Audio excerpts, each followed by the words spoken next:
Friends, immortality has long fascinated us humans. Numerous people have searched for the secret of living forever for centuries, but it seems like we've been beaten to it by our animal friends to an extent.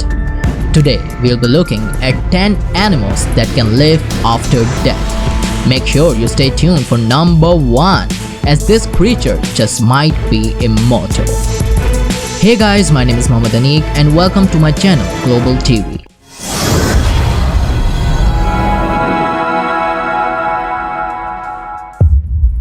Number 10. Cockroaches.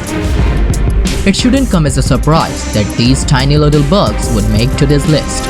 Cockroaches are infamous for their tenacity and are often cited as the most likely survivors of a nuclear war. Some even claim that they can live without their heads. Well, surprise surprise, they can live without their heads.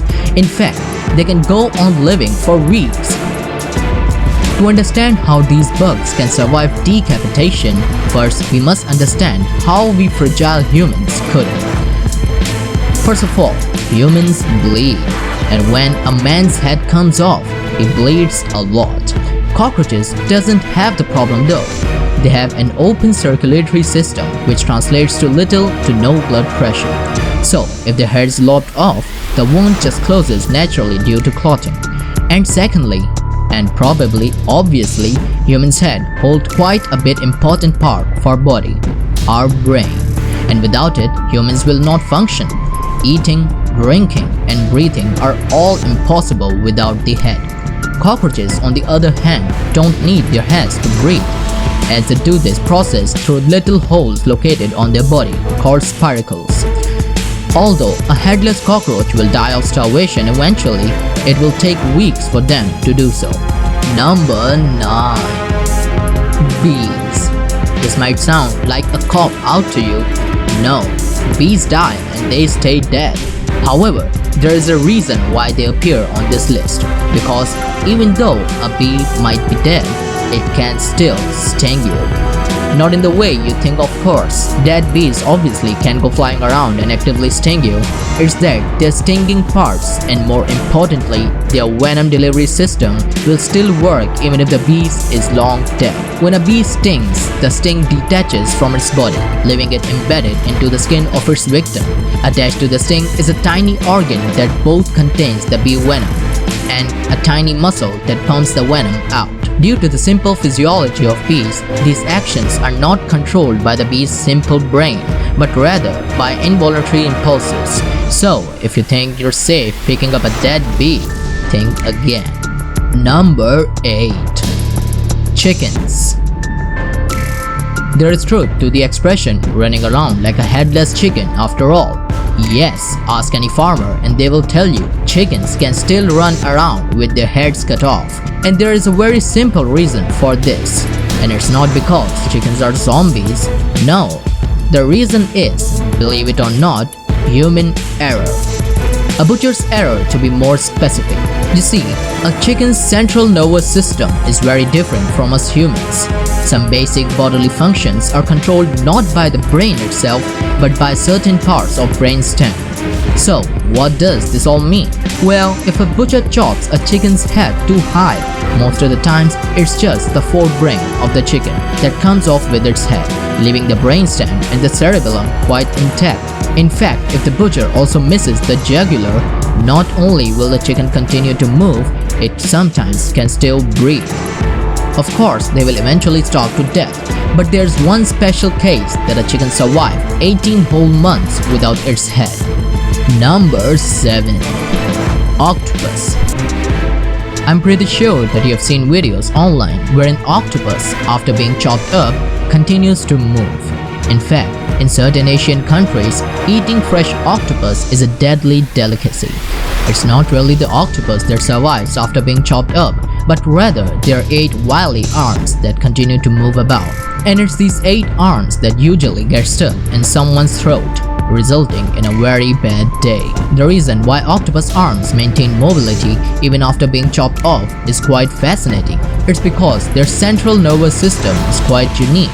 Most of an octopus nerve cells, 2 out of 3 of them in fact, can be found not in the brain where you would expect them to be, but rather in its tentacles. And these arms can continue reacting to stimuli even after they are no longer connected to the main brain. In fact, they remain responsive even after the octopus has been long dead and the arms severed. Researchers in St. George's University in London conducted extensive experiments on this phenomenon. After the animals were euthanized, their arms were removed and kept in chilled seawater for up to an hour until they were ready for experimentation. Some arms were suspended vertically and others were laid horizontally. They then pinched them. The suspended arms recoiled from the unpleasant stimulus by shortening and curling in a corkscrew shape within 1 second. Horizontal arms also moved away from the undesirable stimuli, many bending in a sort of contrived joint towards the top. These movements can happen up for a week after the octopus is dead. Number 6. Salamanders.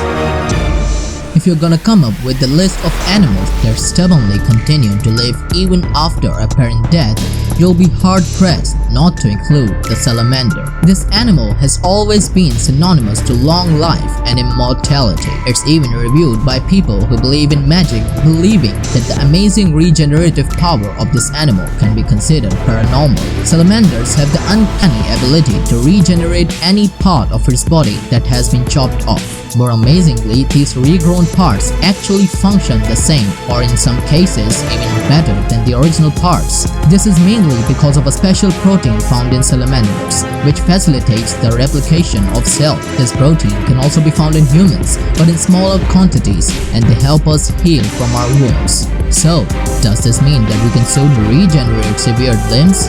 Well, we're not quite there yet, but scientists are continuing to study salamanders and how their unique ability can benefit humans in future. Number 5. Frogs. It has been discovered that frogs continue to move around even when their brain's dead. In order to put it more accurately, with its brain missing. This experiment was brought about when scientists reports of various headless animals continuing to move about. That's very impressive on its own. But let's face it, there's only so much any creature without a head can do. So, what happens if you leave the frog's head intact but take out its brain, you ask? Well, thanks to the "let's chop out its brain and see what the hell happened" approach to scientists taken by 19th century neurologist David Ferrier, we can tell you, a headed but brainless frog actually behaves very similarly to a frog with its green matter perfectly intact. If you turn it upside down, it will right itself. You pinch its feet, it will hop away.